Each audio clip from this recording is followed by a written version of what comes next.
नमस्कार, मैं शेखर भारद्वाज। आशा करता हूँ कि आप सभी कुशल होंगे।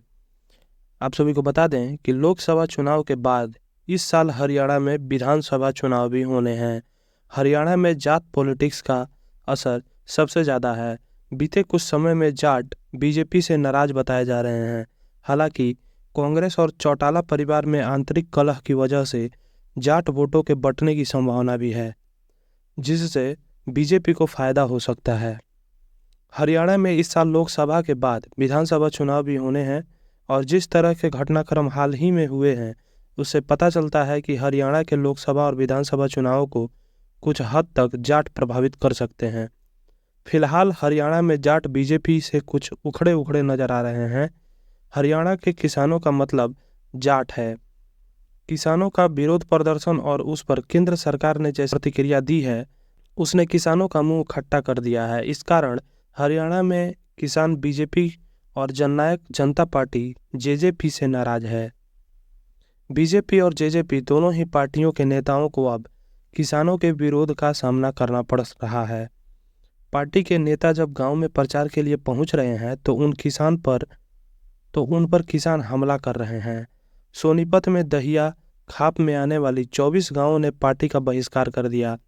सिरसा में भी इसी तरह का बहिष्कार हुआ। फतेहाबाद में बीजेपी उम्मीदवार डॉक्टर अशोक तंवर की रैलियों में प्रदर्शनकारियों ने काले झंडे दिखाए। 5 अप्रैल को पूर्व डिप्टी सीएम दुष्यंत चौटाला को जाटों के गढ़ हिसार के नारा गांव में आने से रोक दिया गया था।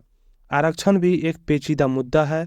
बीजेपी और जेजेपी के गठबंधन में टूट, पिछड़े वर्ग के वोटर्स पर निर्भरता और जाटों की अनदेखी के आरोप के चलते जाट समुदाय और भगवा पार्टी के बीच दूरियां बढ़ रही हैं। खासकर ग्रामीण हरियाणा में इससे निपटने के लिए बीजेपी स्थानीय जाट नेताओं से जुड़ने की कोशिश कर रही है। चंडीगढ़ स्थित राजनीतिक विश्लेषक गुरमीत सिंह कहते हैं कि बीते 10 साल में जाट समुदाय उस सत्ता से वंचित था जो गैर जाट राजनीति के इर्द गिर्द घूमती थी। उनका मानना है कि जाटों की नज़र लोकसभा से ज़्यादा विधानसभा चुनाव पर हो सकती है। जेजेपी का अलग होना भी बीजेपी के लिए एक बड़ी बाधा है। अब इस पार्टी के पास जाट वोटरों को प्रभावित करने वाले प्रमुख साझेदार की कमी है।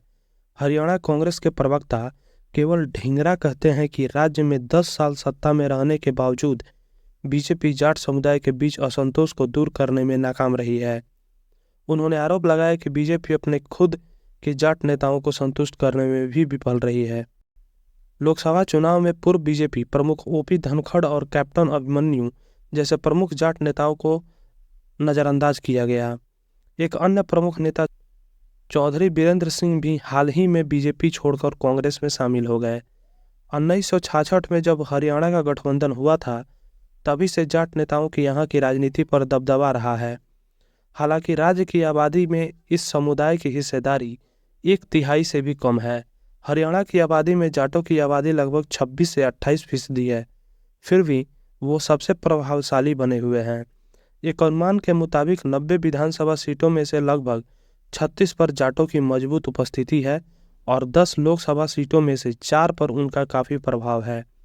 10 में से 2 सीटों पर बीजेपी ने कांग्रेस से आए नेताओं को उम्मीदवार बनाया है। इनमें हरियाणा कांग्रेस के पूर्व अध्यक्ष डॉक्टर अशोक तंवर और पूर्व कांग्रेस सांसद नवीन जिंदल शामिल हैं। सी वोटर ट्रैकर के मुताबिक 2019 के लोकसभा चुनाव में 39.8% जाटों ने कांग्रेस को वोट दिया था, जबकि बीजेपी को 42.4% वोट जाटों के मिले थे। इसके बाद हुए विधानसभा चुनाव में जाटों का वोटिंग पैटर्न बदल गया था। जेजेपी को 12.7% जाट वोट मिले थे, जबकि कांग्रेस को 38.7% वोट मिले थे। बीजेपी को 33.7% जाटों ने वोट किया था।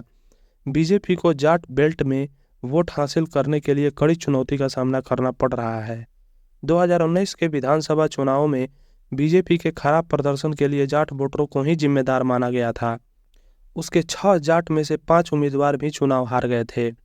एक दिक्कत ये भी है कि बीजेपी के पास मजबूत या प्रभावशाली जाट नेता नहीं है। बीजेपी को मुख्य रूप से गैर जाटों का समर्थन मिल रहा है। 2 लोकसभा और विधानसभा चुनावों में बीजेपी ने इन गैर जाट समुदायों को लुभाकर जाटों के प्रभाव को हाशिए पर धकेल दिया। हालांकि बीजेपी जाटों को नजरअंदाज करने की कोशिश नहीं कर सकती। 2014 और 2019 के चुनाव के बीच में बीजेपी अपनी जीत का श्रेय मोदी लहर को दे सकती है, लेकिन जीत के बाकी फैक्टरों में जाट वोटों का बंटवारा भी शामिल है। अपने 58 साल के इतिहास में हरियाणा में 33 मुख्यमंत्री जाट समुदाय के रहे हैं। गैर जाट मुख्यमंत्रियों में भगवत दयाल शर्मा और राव बीरेंद्र सिंह शामिल हैं। इनके अलावा बिश्नोई समुदाय से भजन लाल, पंजाबी मनोहर लाल खट्टर और मौजूदा सीएम नायाब सिंह सैनी एक ओबीसी नेता हैं। 3 जाट परिवारों देवीलाल, बंसीलाल और भूपिंदर सिंह हुड्डा ने सबसे लंबे समय तक राज्य पर शासन किया है। 2 बार मुख्यमंत्री रहे। देवीलाल ने जनता दल की सरकार के दौरान उप प्रधानमंत्री के रूप में भी काम किया है। बंसीलाल इंदिरा गांधी की सरकार में रक्षा और रेल मंत्री भी रहे हैं। वहीं भूपिंदर सिंह हुड्डा के पिता रणबीर सिंह हुड्डा संविधान सभा के सदस्य रह चुके हैं। भूपेंद्र सिंह हुड्डा 10 साल तक मुख्यमंत्री रहे हैं। इस साल के आखिर में होने वाले विधानसभा चुनाव के बाद वो फिर से मुख्यमंत्री पद पर नजर गड़ाए हुए हैं। एक और प्रभावशाली जाट परिवारों में छोटू राम का परिवार भी है। उनके पोते बीरेंद्र सिंह केंद्रीय मंत्री रहे हैं।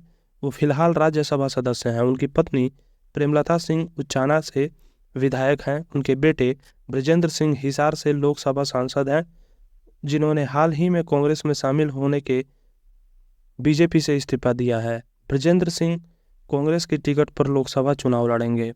भूपेंद्र सिंह हुड्डा की अगुवाई में जब कांग्रेस की सरकार 10 साल रही थी, तब जाट वोट एकजुट हो गए थे।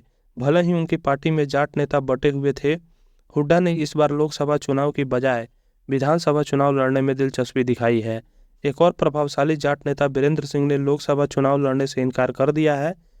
उनकी बजाय उनके बेटे और पूर्व आईएएस अफसर ब्रजेंद्र सिंह चुनाव लड़ सकते हैं। 2019 के लोकसभा चुनाव को छोड़कर विधानसभा चुनाव में जाटों ने कांग्रेस और इंडियन नेशनल लोकदल पर ज़्यादा भरोसा किया है। जाट बेल्ट में कांग्रेस के बाद आईएनएलडी का दबदबा ज़्यादा है। हालांकि आईएनएलडी इस वक्त पारिवारिक झगड़ों में उलझी है। जाट बीजेपी से भी नाराज है और इससे कांग्रेस को जाटों के वोट स्विंग होने की उम्मीद है। कांग्रेस में भूपेंद्र सिंह हुड्डा, रणदीप सिंह सुरजेवाला और चौधरी वीरेंद्र सिंह जैसे जाट नेताओं का दबदबा है। हालांकि वीरेंद्र सिंह का हुड्डा विरोधी माना जाता है और उनके कांग्रेस में आने से जाटों के थोड़ा छिटकने की भी संभावना है। हालांकि पार्टी के लिए सबसे बड़ी चुनौती गुटबाजी से निपटना होगा, क्योंकि ये सभी नेता अलग अलग गुटों से हैं। जाट वोटों का बंटवारा सिर्फ कांग्रेस तक ही सीमित नहीं है। पूर्व मुख्यमंत्री ओम प्रकाश चौटाला की पार्टी आईएनएलडी में फूट पड़ गई है। पार्टी खुद को जाटों का सच्चा प्रतिनिधि बताती थी। चौटाला के दोनों बेटे अजय और अभय अलग अलग हो गए हैं। बड़े बेटे अजय ने जननायक जनता पार्टी जेजेपी बनाई है। उनके बेटे दुष्यंत सिंह चौटाला ने 2019 में खट्टर सरकार के साथ मिलकर सरकार बनाई थी। हालांकि हाल ही में दोनों पार्टियों का गठबंधन भी टूट गया है। लोकसभा चुनाव के बाद विधानसभा चुनाव में जाट वोटों के कांग्रेस, आईएनएलडी और जेजेपी में बंटने की संभावना है। इसके अलावा बीजेपी भी ग्रामीण हरियाणा में कुछ जाट बहुल सीटों में सेंधमारी करने की कोशिश कर रही है। कांग्रेस और चौटाला परिवार में आंतरिक लड़ाई बीजेपी को कुछ फायदा जरूर दिला सकता है, लेकिन क्या ये काफ़ी होगा, ये तो वक्त ही बताएगा। आप सभी को यह जानकारी कैसी लगी कमेंट करके ज़रूर बताएं। हमारे चैनल को सब्सक्राइब करें, बेल आइकन को प्रेस करें, ताकि जब भी कोई नई वीडियो अपलोड हो आप सभी को नोटिफिकेशंस मिल सके। नमस्कार, मैं शेखर भारद्वाज।